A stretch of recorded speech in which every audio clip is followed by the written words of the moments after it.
আওয়ামী লীগ নির্বাচনে অংশ নেবে কিনা সে সিদ্ধান্ত তারা নেবে, বিবিসিকে প্রধান উপদেষ্টা। অন্তর্বর্তী সরকারের প্রধান উপদেষ্টা ডক্টর মোহাম্মদ ইউনূস বলেছেন, আগামী নির্বাচনে আওয়ামী লীগ অংশ নেবে কিনা সে সিদ্ধান্ত তারা নেবে। অবশ্য তিনি এও বলেন, নির্বাচনে কে অংশ নেবে তা নির্বাচন কমিশন ঠিক করবে। যুক্তরাজ্যের সংবাদ মাধ্যম বিবিসিকে দেয়া এক সাক্ষাৎকারে প্রধান উপদেষ্টা এসব কথা বলেন। সাক্ষাৎকারে প্রধান উপদেষ্টা বলেন, দীর্ঘদিনের প্রধানমন্ত্রী শেখ হাসিনা গত বছর ক্ষমতাচ্যুত হওয়ার পর তাকে অন্তর্বর্তী সরকারের দায়িত্ব নিতে বলা হলে তিনি হতচকিত বোধ করছিলেন। তিনি বলেন, তার ধারণা ছিল না তিনি সরকারের নেতৃত্ব দেবেন। তিনি আগে কখনো সরকার চালাননি, অথচ তাকেই প্রয়োজনীয় কাজগুলো করতে হবে। শান্তিতে নোবেলজয়ী এই অর্থনীতিবিদ বলেন, ব্যাপারটি যখন ঠিক হয়ে গেল তখন আমরা কাজগুলো সংগঠিত করতে শুরু করি। আইনশৃঙ্খলা পুনরুদ্ধার এবং দেশের জন্য অর্থনীতি ঠিক করা আমাদের অগ্রাধিকার ছিল। মূল্যস্ফীতি 2 বছরের মধ্যে সর্বনিম্ন, ফেব্রুয়ারিতে কমে 9.32%। দেশের অর্থনীতির সবচেয়ে সংকট ছিল উচ্চ মূল্যস্ফীতি। উচ্চ মূল্যস্ফীতির কারণে দেশের মানুষের প্রাত্যহিক জীবন সংকটের মধ্যে পড়েছে। তবে ফেব্রুয়ারিতে মূল্যস্ফীতি কমে 9.32%-এর ঘরে এসেছে। এটি গত 23 মাসের মধ্যে সর্বনিম্ন। বাংলাদেশ পরিসংখ্যান ব্যুরোর প্রকাশিত মাসিক ভোক্তা মূল্যসূচকে এ তথ্য উঠে এসেছে। 300 আসনেই প্রার্থী দিবে এনসিপি, জোটের সিদ্ধান্ত ভোটের আগে।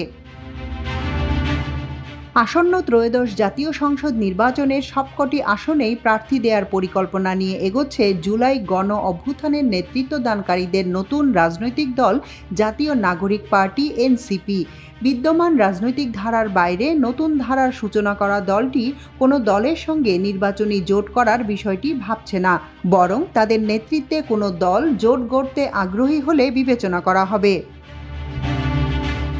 সাতকানিয়ায় মব তৈরি করে 2 জামাত কর্মী হত্যা, মূল হোতা আওয়ামী সন্ত্রাসী মানিক। চট্টগ্রামের সাতকানিয়ায় ডাকাতের গুজব ছড়িয়ে 2 জামাত কর্মীকে হত্যার মূল হোতা সাবেক ইউপি চেয়ারম্যান আওয়ামী লীগ নেতা নজরুল ইসলাম মানিক ও তার সহযোগীরা এখনও ধরাছোঁয়ার বাইরে। প্রশাসনে মানিকের প্রভাব এখনও এতটাই যে চাঞ্চল্যকর এ ঘটনায় এখনও হত্যা মামলা হয়নি। ঘটনাস্থল থেকে উদ্ধার হওয়া অস্ত্র সংক্রান্ত একটি মামলা করেই দায় সেরেছে পুলিশ। রাজনৈতিক রোষানলে 17 বছর উন্নয়ন বঞ্চিত ফুলবাড়ীর শিক্ষা প্রতিষ্ঠান। পলাতক স্বৈরাচার শেখ হাসিনার দুঃশাসনের আমলে দিনাজপুরের ফুলবাড়ীতে দলীয় বিবেচনায় বিভিন্ন শিক্ষা প্রতিষ্ঠানে ভবন বরাদ্দ দেয়া হয়। ফলে 17 বছর ধরে উন্নয়ন বঞ্চিত হয়েছে উপজেলার অধিকাংশ শিক্ষা প্রতিষ্ঠান। ভবন সংকটে একই কক্ষে গাদাগাদি করে শিক্ষার্থীদের পাঠদান করতে হচ্ছে। উপজেলার অনেক গুরুত্বপূর্ণ শিক্ষা প্রতিষ্ঠান রয়েছে যেখানে কোনো নতুন ভবন হয়নি, অথচ তুলনামূলক কম গুরুত্বপূর্ণ স্থানে শুধু আওয়ামীপন্থী লোকের শিক্ষা প্রতিষ্ঠান হওয়ায় বহুতল ভবন হয়েছে। আন্তর্জাতিক খবর, হয় জিম্মি মুক্তি না হয় মৃত্যু, গাজাবাসীকে ট্রাম্পের হুমকি।